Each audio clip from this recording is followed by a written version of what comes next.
नमस्कार, मी दीनानाथ काटकर, सोलापूर जिल्ह्यातील बार्शी येथील आहे।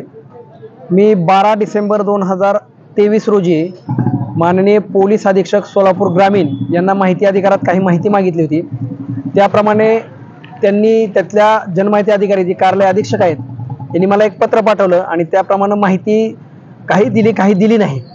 आणि जर माहितीने व्यथित झाला असाल तर RD शेळके म्हणून साहेब आहेत त्यांनी माहितीने व्यथित झाला असाल तर मला एक पत्र पाठवलं की श्रीमती विजयलक्ष्मी कुर्री पोलीस उपअधीक्षक मुख्यालय तथा प्रथम अपील अधिकारी पोलीस अधीक्षक कार्यालय सोलापूर ग्रामीण यांना प्रथम अपील करा असं मी म्हटलं। त्याप्रमाणे मी प्रथम अपील काल दिनांक 30 तारखेला सोलापूर या पोलीस त्यांच्या जे ऑफिस आहे SP ऑफिस त्या ठिकाणी घेऊन गेलो आणि त्यामध्ये प्रथम अपील अधिकारी म्हणून श्रीमती विजयलक्ष्मी कुर्री पोलीस उपअधीक्षक त्यांनी जी पत्ता सांगितला होता नाव सांगितलं तर त्याप्रमाणे मी केलं।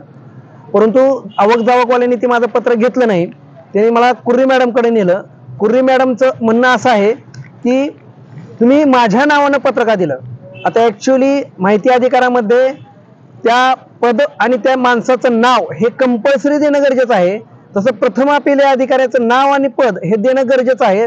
किती वेळात माहिती तुम्हाला अपील करता येईल त्याचं सुद्धा देणं गरजेचं आहे। त्याप्रमाणे त्या RD शेळकेंनी बरोबर केलं होतं। परंतु या मॅडमनी त्यांचं नाव खुडा आणि नंतर पत्र व्यवहार करा असं त्यांनी म्हटलं। वास्तविक आवक जावक देखील म्हणतात की हे घेता येईल नाही घेता येईल, म्हणजे आवक जावकला पण कन्फर्म नाही घ्यायचं का नाहीये। ते म्हणतायत आम्ही फक्त पोलीस अधीक्षक सोलापूर ग्रामीण यांच्याशिवाय कोणाची पत्र घेत नाही। तुम्ही जर समजा दुसऱ्याच्या नावाने पत्र दिली तर ते आम्ही घेणार नाही। आणि कुर्री मॅडम जे पोलीस इथं उप अधीक्षक आहेत म्हणजे होम आहेत त्या असं म्हणतात की माझ्या नावाने पत्र द्यायचं नाही। हा सगळा विषय झाल्यानंतर त्यांचं नाव मला त्यांनी खोडायला लावलं।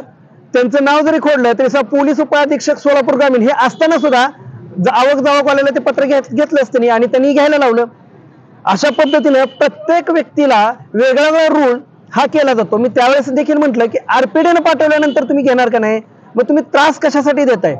म्हणजे प्रत्येक वेळा रूल बदलण्याचं त्यांच्याच अधिकाऱ्यांनी त्यांचा पत्ता दिलाय नाव दिलंय त्या पत्त्यावर नावावर मी अपील केलेलं असताना सुद्धा जाणीवपूर्वक माहिती अधिकार कार्यकर्त्यांना व्हिसल ब्लोअर ऍक्टिव्हिस्टना त्रास देण्याची भूमिका हे पोलीस प्रशासन घेतंय का असा आमचा संशय आहे। आणि प्रत्येक वेळा हे रूल बदलतात। याच्यापूर्वी देखील आम्ही असंच पोलीस अधीक्षकांच्या नावानं अपील केलं होतं।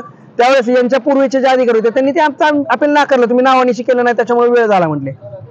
म्हणून आम्ही नावानिशी त्यांच्याच पत्राच्या आधारावर घेऊन केलं। त्यानंतर आम्ही त्यांना पत्र दाखवलं त्यावेळेस त्यांनी ऑफिसमध्ये मला अतिशय वेगळीच वागणूक दिली। ती सांगू शकत नाही मी, ती अपमानास्पद वागणूक होती।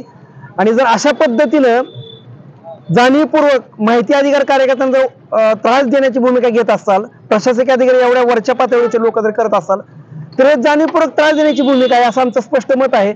आणि याच्यावर मी SP साहेबांना आणि वरिष्ठांना कळवलेलं आहे। वरच्या लोकांना देखील सांगितलेलं आहे योग्य ती कारवाई व्हावी अशी अपेक्षा धरतोय। परंतु मला असं वाटतं की हा प्रकार कालच लगे आम्ही ज्या ठिकाणी राहतो त्या ठिकाणी त्या पोलीस स्टेशनला कळवला गेलेला असावा, कारण तसं मला काही इन्फॉर्मेशन आलेली आणि माझ्यावर खोटे गुन्हे दाखल करण्याचे प्रयत्न होऊ शकतात। याच्यापूर्वी हे असंच घडलेलं आहे। ज्यावेळेस आम्ही काही माहिती मागतो विशेषतः पोलीस खात्यामध्ये तर त्यावेळेस आमच्या विरुद्ध काही ना काही षडयंत्र रचून काही ना काही केलं जातं। त्याच्यामुळे आता यावेळेस होणार आहे याची गॅरंटी आहे।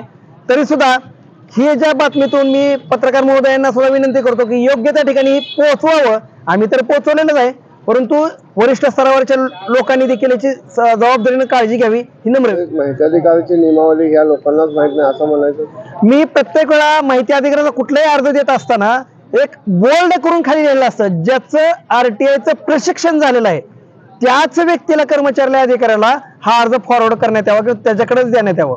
परंतु हे काय करतात, बरं झाला हा प्रश्न विचारला, हे काय करतात अर्धवट ज्याला कुणाला माहिती असते जो तिथला माणूस असतो जो बाहेरचा कुणाला तरी फोन करतो तो म्हणतो हा असं असं करा तसं तसं करा। ऍक्च्युली तो ग्राउंडवर कधी लढत नसतो, ग्राउंडवर कधी त्यांना माहिती अधिकारी ते अर्ज टाकले नसतात। हे कुणाला तरी काहीतरी आपल्या सपोर्टिव्ह विचारायचं, कुठला तरी 8 कलम काढायचा, 8(1) काढायचा, 8(3) काढायचा, हे असलं काहीतरी उलट सुलट करायचं आणि उत्तर द्यायची। त्याच्यामुळे होतंय काय, जी माहिती दिली जात नाही। माझं तर म्हणणं काल पण हेच होतं की मला अपील करायची गरजच पडू देऊ नका, तुम्ही खालच्या अधिकाऱ्यांना सांगा की माहिती द्यायला, कशाला तुमचा तरी वेळ वाया घालवताय, माझा तरी वेळ घालवताय, प्रशासनाचा वेळ घालवताय। अपवादात्मक परिस्थितीत माहिती ना करायची ही घटनात्मक तरतूद आहे, परंतु इथं अपवादात्मक परिस्थितीत माहिती देणं आणि जास्तीत जास्त माहिती नाकारणं असला प्रकार जो चाललाय ना त्याच्यावर खरंच सिरियसली विचार करणं गरजेचं आहे आणि मी खंडपीठाला सुद्धा 18 खाली जाणार आहे आणि योग्य त्या न्याय व्यवस्थेकडे सुद्धा जाणार आहे या विषयात.